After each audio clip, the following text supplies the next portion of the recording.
నమస్తే welcome to TV 999 news ముందుగా headlines 50 ఏళ్ల కిందటి సీన్ రిపీట్ ఆస్కార్ వేదికపైకి నగ్నంగా వచ్చిన నటుడు జాన్ సీనా ఏడారి దేశంలో కుండపోత వర్షాలు నదులను తలపించిన రహదారులు పలు విమానాలు రద్దు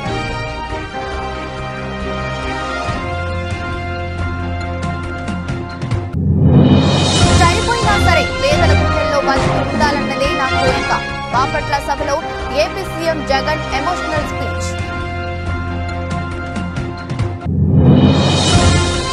సీఎం జగన్ పులివెందుల పర్యటన పులివెందులలో వైఎస్ఆర్ మెడికల్ కాలేజీ ఆసుపత్రిని ప్రారంభించిన వైఎస్ జగన్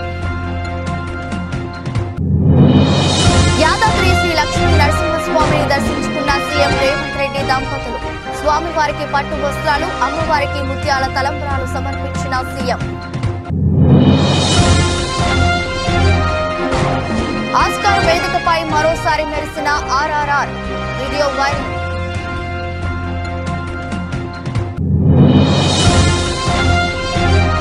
పంత్ కు లైన్ క్లియర్ ఆ మ్యాచ్ తోనే ఐపీఎల్ పునరాగమనం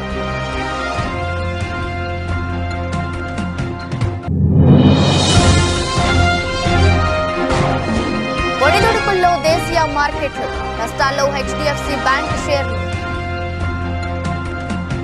ప్రపంచ సినీ రంగంలో అత్యంత ప్రతిష్టాత్మకంగా భావించే ఆస్కార్ అవార్డుల వేడుక లాస్ ఏంజల్స్ లోని డాల్బీ థియేటర్లో అట్టహాసంగా జరుగుతున్నాయి 96వ అకాడమీ అవార్డుల ప్రధానోత్సవ వేడుకకు దేశ విదేశాల నుంచి సినీ తారలు హాజరయ్యారు ఈ అవార్డుల ప్రధానోత్సవం కార్యక్రమంలో ఊహించని ఘటన చోటు చేసుకుంది ఓ నటుడు నగ్నంగా వేదికపైకి వచ్చి అందరినీ ఆశ్చర్యానికి గురిచేశాడు ప్రముఖ హాలీవుడ్ నటుడు రెజ్లర్ జానీ సీనా గురించి హాలీవుడ్ సినీ ప్రేమికులకు ప్రత్యేకంగా పరిచయం అక్కర్లేదు పలు యాక్షన్ మూవీల్లో నటించి తనకంటూ ప్రత్యేక గుర్తింపు తెచ్చుకున్నాడు తాజాగా 96వ అకాడమీ అవార్డుల వేదికల్లో ఎవరు ఊహించని అవతారంలో ఎంట్రీ ఇచ్చాడు ఒంటి మీద నూలు పోగు లేకుండా ఆస్కార్ వేదికపైకి వచ్చి అందరినీ షాక్ కు గురి చేశాడు అంతేకాదు బెస్ట్ కాస్ట్యూమ్స్ విజేతను కూడా ప్రకటించాడు పూర్ థింగ్స్ మూవీకి ఉత్తమ కాస్ట్యూమ్ డిజైన్ విభాగంలో ఆస్కార్ లభించింది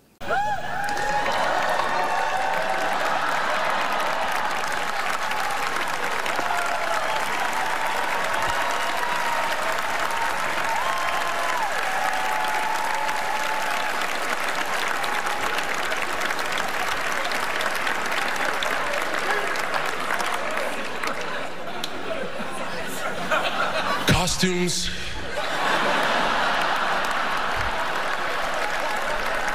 They are so important. ఎడారి దేశం తడిసి ముద్దయింది కుండపోత వర్షాలతో ఎడారి దేశం ఉక్కిరిబిక్కిరి అయింది వర్షాల దాటికి దుబాయ్లోని రహదారులు నదులను తలపించాయి యుఏఈలోని దుబాయ్ అబుదాబిలో కొండపోత వర్షాలు కురిసింది సుమారు 6 గంటల పాటు ఏకతాటిగా కుండపోతగా భారీ వర్షం కురిసింది ఈ వర్షం 50 మిల్లీమీటర్ల వర్షపాతం నమోదైందని వాతావరణ శాఖ వెల్లడించింది రోడ్ల మీద నిలిచిపోయిన వర్షపు నీటితో రవాణాకు తీవ్ర ఇబ్బందులు పడ్డారు వాహనదారులు దీంతో రెస్క్యూ బృందం రంగంలోకి దిగింది రహదారులపై ఉన్న నీటిని తరలించేందుకు ప్రయత్నిస్తున్నారు దుబాయ్ సంవత్సర సగటు వర్షపాతం 120 మిల్లీమీటర్లుగా ఉండగా నిన్న 6 గంటల్లోనే 50 మిల్లీమీటర్ల వర్షపాతం నమోదైనట్లు వాతావరణ శాఖ అధికారులు తెలిపారు భారీ వర్షాల కారణంగా ప్రపంచంలోనే అత్యంత రద్దీగా ఉండే దుబాయ్ అంతర్జాతీయ విమానాశ్రయంలో రాకపోకలకు తీవ్ర అంతరాయం ఏర్పడింది పలు విమానాలు రద్దయ్యాయి భారీ వర్షాల కారణంగా యుఏఈ జాతీయ వాతావరణ కేంద్రం పలు ప్రాంతాల్లో ఎల్లో ఆరెంజ్ అలర్ట్ జారీ చేసింది ప్రజలు ఇళ్లలో నుంచి బయటకు రావద్దని హెచ్చరించింది ముఖ్యంగా సముద్ర తీర ప్రాంతాలకు బీచ్లకు దూరంగా ఉండాలని సూచించింది భారీ వర్షాలతో 45 డిగ్రీల ఎండలతో ఉక్కపోతలతో అల్లాడే జనానికి కాస్త ఉపశమనం లభించింది అటు ఇండోనేషియాలో కూడా కుండపోత వర్షాలు కురుస్తున్నాయి సుమత్రా ద్వీపంలో కొండ చర్యలు విరిగి పడటం ఆకస్మిక వరదలు సంభవించడం వల్ల 10 మంది ప్రాణాలు కోల్పోయారు దాదాపు 70,000 మంది నిరాశ్రయులయ్యారు 21 మంది ప్రాణాలు కోల్పోగా 7గురు గల్లంతయ్యారు గల్లంతైన వారి కోసం గాలింపు చర్యలు చేపట్టినట్లు తెలిపారు దేశంలో పడాంగ్ సహా మొత్తం 8 ప్రాంతాల్లో దాదాపు 200 ఇళ్లు నేలమట్టమయ్యాయి పలుచోట్ల వంతెనలు రోడ్లు దెబ్బతిన్నాయి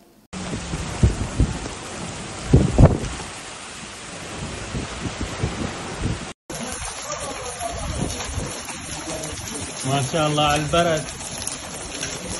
يا سلام يا سلام.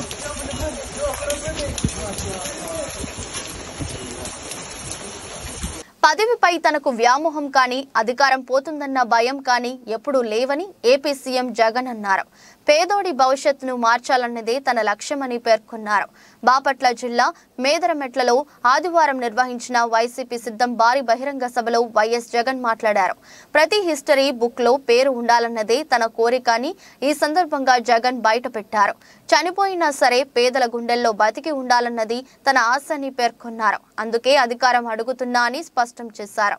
ఇతర పార్టీల పొత్తులతో చంద్రబాబు ఎన్నికలకు వస్తున్నారని, ప్రజలే బలంగా మనం తలబడబోతున్నామని ఏపీ సీఎం జగన్ తెలిపారు. ఇది ధర్మ అధర్మాల మధ్య జరిగే యుద్ధమని అన్నారు. పొత్తులతో చంద్రబాబు వస్తుంటే ప్రజలే బలంగా మనం తలపడబోతున్నామని అన్నారు. రాబోయే కురుక్షేత్రంలో శ్రీకృష్ణుడి పాత్ర ప్రజలదే అని పేర్కొన్నారు. ఈ యుద్ధంలో అర్జునుడి పాత్ర తనదని అన్నారు. కౌరవ సైన్యంపై యుద్ధం చేయబోతున్నామని, జమ్మి చెట్టు మీద ఇంతకాలం దాచిన ఓటు అనే ఆయుధాన్ని ప్రయోగించాల్సిన సమయం వచ్చిందని జగన్ పిలుపునిచ్చారు.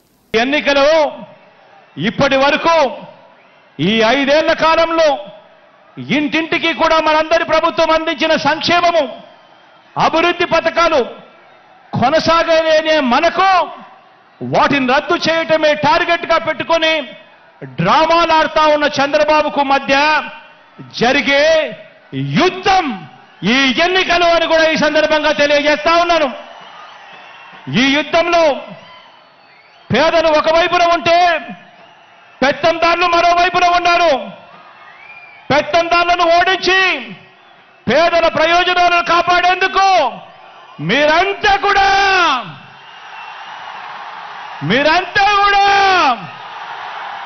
సిద్ధమేనా అడుగుతా ఉన్నాను. ఈ యుద్ధం మాట ఇచ్చి నిలబెట్టుకున్న మనకు మాట తప్పడమే అలవాటుగా ఉన్న వారికి మధ్య ఈ యుద్ధం, ఇది విశ్వసనీయతకు వంచనకు మధ్య జరుగుతా ఉన్న యుద్ధం. ఈ యుద్ధంలో వంచకుల్ని, వెన్నుపోటుదారులను ఓడించేందుకు మీరంతా కూడా సిద్ధమేనా అడుగుతా ఉన్నాను. జరగబో దేవుడి దయ, ప్రజలందరి చల్లని దీవెనతో కేవలం 2 నెలల్లోగా మరో 5 ఏళ్లు ప్రజలు మెచ్చిన పాలన అందించేందుకు,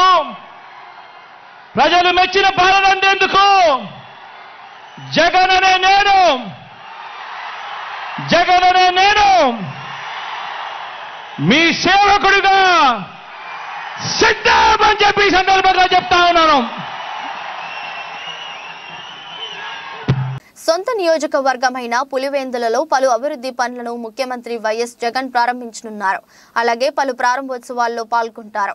పులివెందుల పర్యటనలో భాగంగా తొలుత డాక్టర్ వైఎస్ఆర్ గవర్నమెంట్ జనరల్ హాస్పిటల్ను సీఎం జగన్ ప్రారంభిస్తారు. ఆ తర్వాత బనానా ఇంటగ్రేటెడ్ ప్యాక్ హౌస్ ప్రారంభించారు. అక్కడి నుంచి బయలుదేరి doctor YSR mini secretariat complex కు చేరుకుని దానిని ప్రారంభిస్తారు. ఆ తర్వాత డాక్టర్ వైఎస్ఆర్ జంక్షన్ కు వెళ్లి ప్రారంభిస్తారు. అక్కడే సెంట్రల్ బౌల్ వార్డు ప్రారంభించిన తర్వాత వైఎస్ జయమ్మ షాపింగ్ కాంప్లెక్స్ ను ప్రారంభిస్తారు. పులివెందులలో గాంధీ జంక్షన్ కు చేరుకుని ప్రారంభించిన అనంతరం డాక్టర్ వైఎస్ఆర్ ఉల్లిమెల్ల లేక్ ఫ్రంట్ ను ప్రారంభిస్తారు. ఆ తర్వాత ఆదిత్య బిర్లా యూనిట్ కు చేరుకొని ఫేజ్ 1 ప్రారంభోత్సవంలో పాల్గొంటారు. అక్కడి నుంచి బయలుదేరి సామ్యూ గ్లాస్ వద్దకు చేరుకుంటారు. అక్కడి నుంచి బయలుదేరి మధ్యాహ్నం ఇడుపులపాయకు వెళ్లి వైఎస్ఆర్ మెమోరియల్ పార్క్ ప్రారంభోత్సవంలో పాల్గొంటారు. అనంతరం వైఎస్ఆర్ ఎస్టేట్ లోని గెస్ట్ హౌస్ కు చేరుకుంటారు. అక్కడి నుంచి బయలుదేరి సాయంత్రం తాడేపల్లికి చేరుకుంటారు.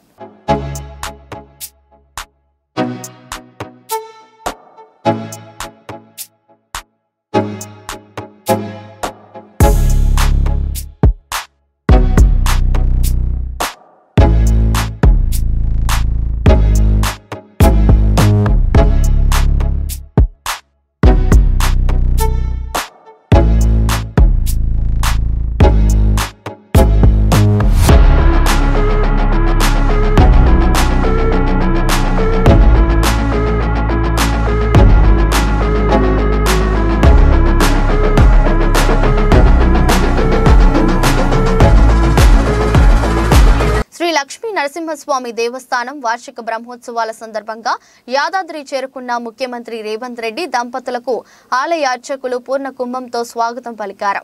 బ్రహ్మోత్సవాల్లో భాగంగా తొలి రోజు ప్రధాన ఆలయంలో సీఎం దంపతులు ప్రత్యేక పూజలు చేశారు. ప్రభుత్వం తరపున స్వామివారికి పట్టు వస్త్రాలు, అమ్మవారికి ముత్యాల తలంబ్రాలు సమర్పించారు. ఉప ముఖ్యమంత్రి బట్టి విక్రమార్క, ఉత్తమ్ కుమార్ రెడ్డి, కోమటిరెడ్డి వెంకటరెడ్డి, కొండా సురేఖ, ప్రజా ప్రతినిధులు సీఎం రేవంత్ రెడ్డితో పాటు ఈ కార్యక్రమంలో పాల్గొన్నారు. ఇక రేవంత్ రెడ్డి ముఖ్యమంత్రి హోదాలో తొలిసారి యాదాద్రికి వెళ్లడంతో ప్రోటోకాల్ సమస్యలు రాకుండా ఆలయ ఆఫీసర్లు, పోలీసులు ముందే అన్ని ఏర్పాట్లు చేశారు. ఈ క్రమంలో కొండపైకి ఇతర వాహనాలను అనుమతించలేదు. ఉదయం 11 గంటల తర్వాత భక్తులకు దర్శనానికి అనుమతించడం జరిగింది.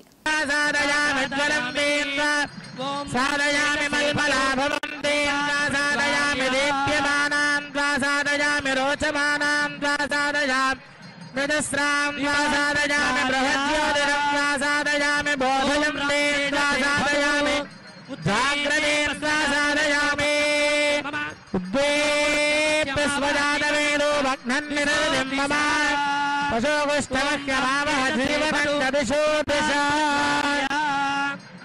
दीपराजाय नमः एते गन्धाक्षरपुष्पधूपदे पूत्तरयाभरणाद्यलङ्कारा सर्वोपचाराः दूरे चित्सन्दामरुषास इन्द्रवाच्या वयन्तु सख्याय विप्रम् यद्गायत्रीं बृहते मर्कमस्मै सौत्रामन्यादधूषन्त देवाः టీఎస్ఆర్టీసీ ఉద్యోగులకు రాష్ట్ర ప్రభుత్వం 22% పీఆర్సీ ప్రకటించిన సందర్భంగా ఈ రోజు రాష్ట్ర ముఖ్యమంత్రి వర్యులు శ్రీ యనుమల రేవంత్ రెడ్డి గారికి, ఉప ముఖ్యమంత్రి వర్యులు బట్టి విక్రమార్క గారికి, రవాణా మరియు బీసీ వెల్ఫేర్ మంత్రి వర్యులు పొన్నం ప్రభాకర్ గారికి ఉప్పల్ డిపో వద్ద ఉమ్మడి గట్కేసర్ మండల కాంగ్రెస్ పార్టీ ఆధ్వర్యంలో పాలాభిషేకం కార్యక్రమం నిర్వహించారు. ఈ కార్యక్రమానికి ముఖ్య అతిథిగా టీపీసీసీ ఉపాధ్యక్షులు, మేడ్చల్ నియోజకవర్గ కాంగ్రెస్ పార్టీ ఇన్ఛార్జ్ తోటకూర వజ్రేష్ యాదవ్ పాల్గొని కాంగ్రెస్ పార్టీ నాయకులు, ఆర్టీసీ ఉద్యోగులతో కలిసి పెద్ద ఎత్తున పాల్గొని వారి చిత్రపటానికి పాలాభిషేకం చేశారు. ఈ సందర్భంగా వజ్రేష్ యాదవ్ మాట్లాడుతూ కాంగ్రెస్ ప్రభుత్వం అధికారంలోకి వచ్చిన వెంటనే ఇచ్చిన హామీలు అమలు చేసేందుకు చర్యలు తీసుకుంటుందని, ప్రభుత్వం ఏర్పడిన 48 గంటల్లో 2 గ్యారంటీ స్కీమ్స్ అమలు చేసిన సర్కార్, ఇటీవల పేదలకు ఎంతగానో ఉపయోగపడే 500కే గ్యాస్, 200 యూనిట్ల ఉచిత విద్యుత్ను అమలు చేసింది. ఇప్పుడు తాజాగా టీఎస్ఆర్టీసీ ఉద్యోగుల విషయంలో కీలక నిర్ణయం తీసుకుంది. ఆర్టీసీ సంస్థ ఉద్యోగులు, కార్మికుల సంక్షేమం కోసం కొన్ని నిర్ణయాలు తీసుకున్నామని చెప్పారు.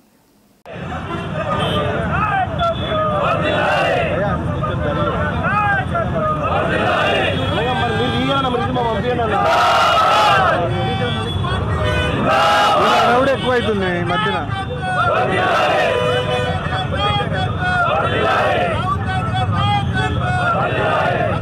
నీలం జూట్ యాజమాన్యంపై జిల్లా యంత్రాంగం వెంటనే చర్యలు తీసుకుని అక్రమ లాకౌట్ ఎత్తివేయాలని సిఐటియు జిల్లా ప్రధాన కార్యదర్శి పి తేజేశ్వరరావు, పట్టణ convener R Prakash Rao demand చేశారు. నీలం జూట్ మిల్ అక్రమ లాకౌట్ వెంటనే ఎత్తివేయాలని, పరిశ్రమను వెంటనే తెరిపించి కార్మికులందరికీ ఉపాధి కల్పించాలని, జిల్లా యంత్రాంగం వెంటనే జోక్యం చేసుకుని కార్మికులకు న్యాయం చేయాలని కోరుతూ నీలం జూట్ కార్మిక సంఘం ఆధ్వర్యంలో సోమవారం శ్రీకాకుళం కలెక్టరేట్ వద్ద ధర్నా నిర్వహించారు. ఈ సందర్భంగా మాట్లాడుతూ మార్చి 4న నీలం జూట్ మిల్లును యాజమాన్యం అక్రమ లాకౌట్ చేసి 650 మంది కార్మికుల కుటుంబాలను రోడ్డున పడేసిందని విమర్శించారు. కార్మిక శాఖ అధికారులు వేసిన జాయింట్ మీటింగ్ కు యాజమాన్యం గైహాజరవ్వటం జిల్లా యంత్రాంగం ఆదేశాలు ధిక్కరించడమేనని విమర్శించారు. యాజమాన్యంపై జిల్లా యంత్రాంగం చట్టపరమైన చర్యలు తీసుకోవాలని డిమాండ్ చేశారు. యాజమాన్యం ఫిబ్రవరి నెలలో పనిచేస్తున్న కాలానికి కూడా కార్మికులకు నేటికి వేతనాలు చెల్లించకపోవడం దుర్మార్గమని విమర్శించారు. కార్మికులందరూ విధులకు హాజరవుతున్న నేపథ్యంలో ఎటువంటి ముందస్తు నోటీస్ లేకుండా గేటు ధర లాకౌట్ నోటీస్ బోర్డు పెడుతూ కార్మికులందరూ కూడా గేట్లు వేసి విధులకు అనుమతించకుండా నిలుపుదల చేయడం జరిగింది. ఈరోజు 650 మంది కార్మికులు గత 38 సంవత్సరాలుగా ఫ్యాక్టరీలో పనిచేస్తున్నారు.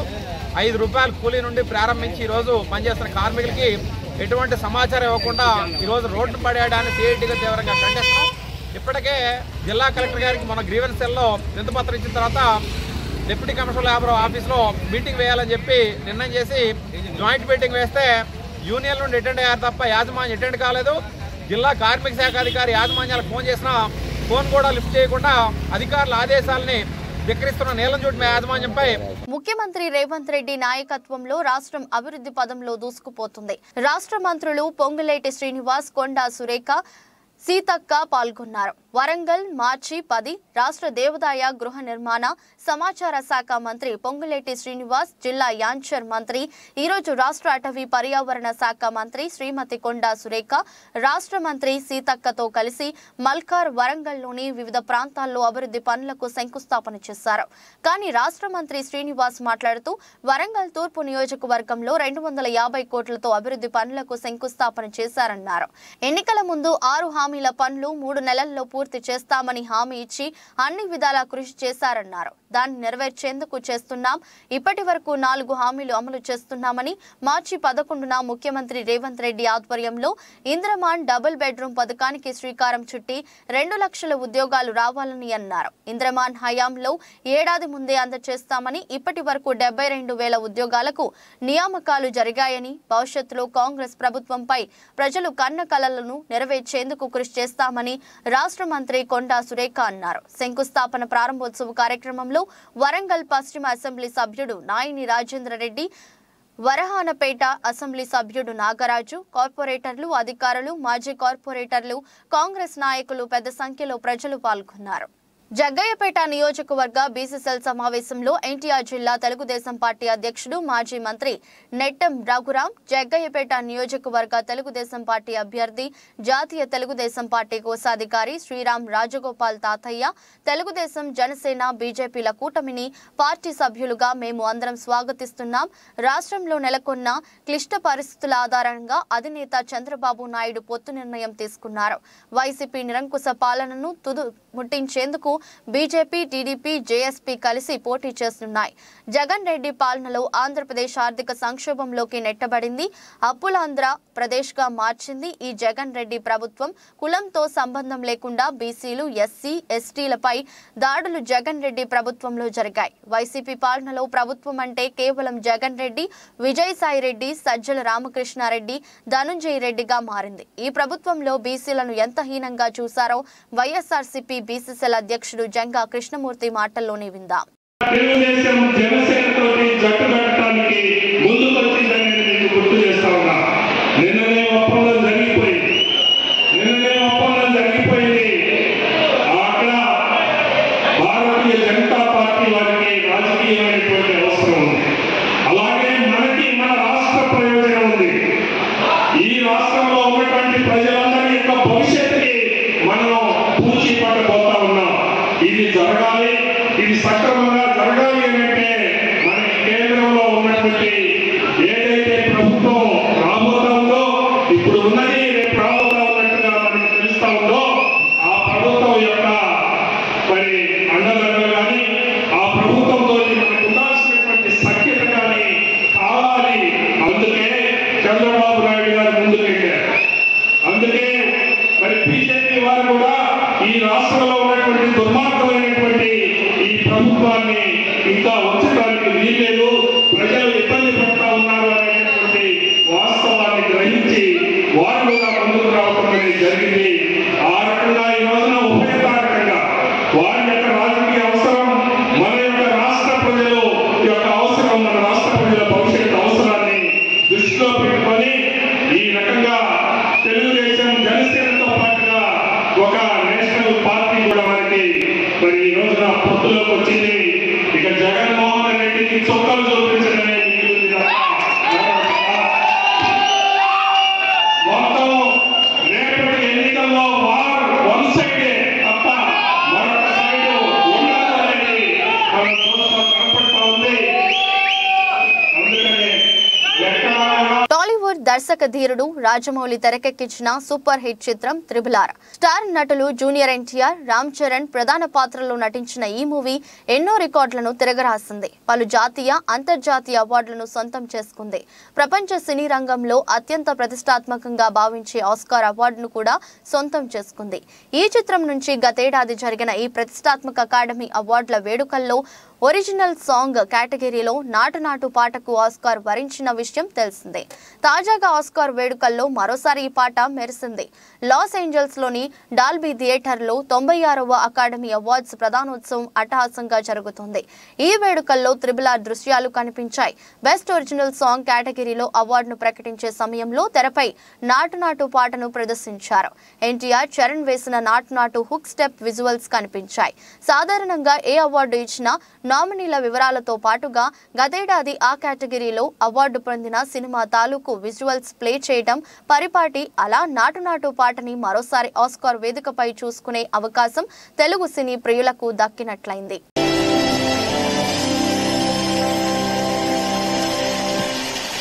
భారత star wicket keeper Rishabh Pant పునరాగమనంపై నెలకొన్న పలు సందేహాలకు తెరపడింది. ఇండియన్ ప్రీమియర్ లీగ్ 17వ సీజన్ పంత్ బరిలోకి దిగుతున్నాడు. అవును, ఢిల్లీ క్యాపిటల్స్ కెప్టెన్ గా ఫ్యాన్స్ ను అలరించేందుకు పంత్ కు లైన్ క్లియర్ అయింది. బెంగళూరులోని నేషనల్ క్రికెట్ అకాడమీ NCA వైద్య బృందం ఈ డాషింగ్ బ్యాటర్ కు ఫిట్నెస్ సర్టిఫికేట్ ఇచ్చింది. దాంతో పంత్ రీ ఎంట్రీకి ఉన్న ఏకైక అడ్డంకి కూడా తొలగిపోయింది. త్వరలోనే అతడు వైజాగ్ లో జరిగే ఢిల్లీ ప్రీ క్యాంప్ లో జట్టుతో కలవనున్నాడు. 17వ సీజన్ లో ఢిల్లీ క్యాపిటల్స్ తమ తొలి 2 మ్యాచ్లను విశాఖపట్నంలో ఆడనున్న విషయం తెలిసిందే.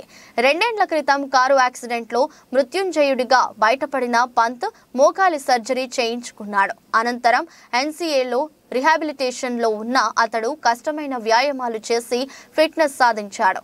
నెట్స్ లో బ్యాటింగ్, వికెట్ కీపింగ్ ప్రాక్టీస్ చేస్తూ చెమటలు చిందాడు.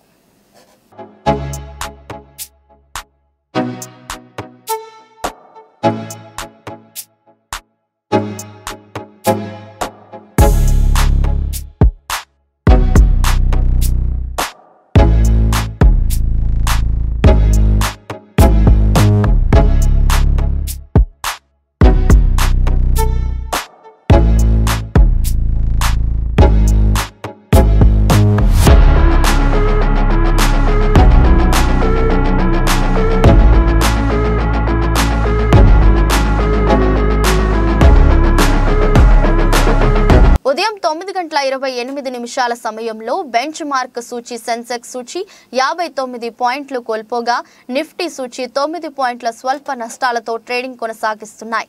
ఈ క్రమంలో నిఫ్టీ బ్యాంక్ సూచి 131 పాయింట్ల నష్టంలో ఉండగా నిఫ్టీ మిడ్ క్యాప్ సూచి మాత్రం 100 పాయింట్ల లాభంతో ముందుకు కొనసాగుతుంది.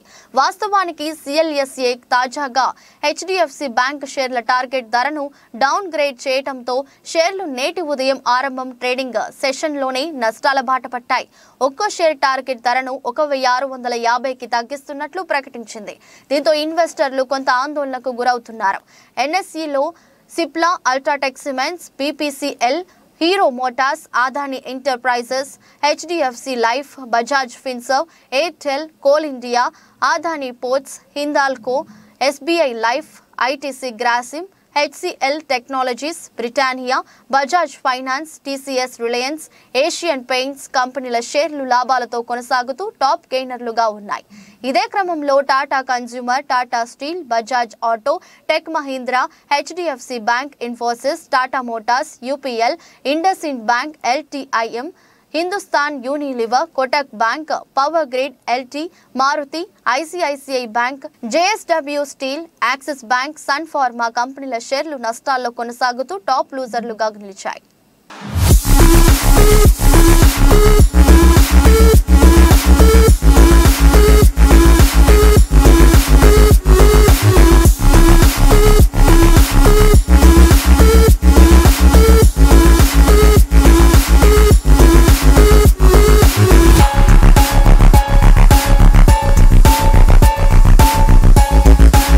వార్తలు ముగించే ముందు మరోసారి హెడ్లైన్స్. 50 ఏళ్ల కిందటి సీన్ రిపీట్. ఆస్కార్ వేదికపైకి నగ్నంగా వచ్చిన నటుడు జాన్ సీనా. ఏడారి దేశంలో కుండపోత వర్షాలు, నదులను తలపించిన రహదారులు, పలు విమానాలు రద్దు.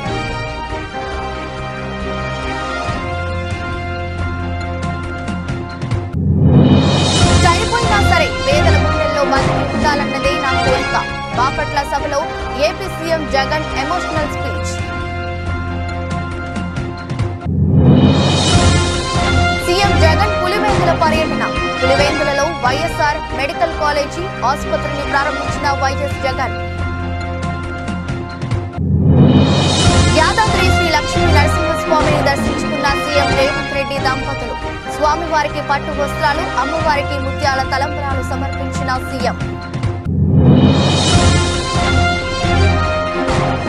ఆస్కార్ వేదికపై మరోసారి మెరిసిన ఆర్ఆర్ఆర్ వీడియో వైరల్.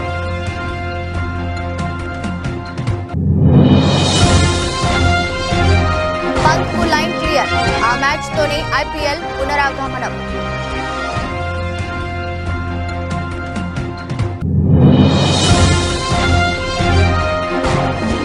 ఒడిదుడుకుల్లో దేశీయ మార్కెట్లు. నష్టాల్లో హెచ్డిఎఫ్సి బ్యాంక్ షేర్లు. ఇది రోజు బులెటిన్. మరో బులెటిన్లో మళ్ళీ కలుద్దాం. అంతవరకు సెలవు. నమస్కారం.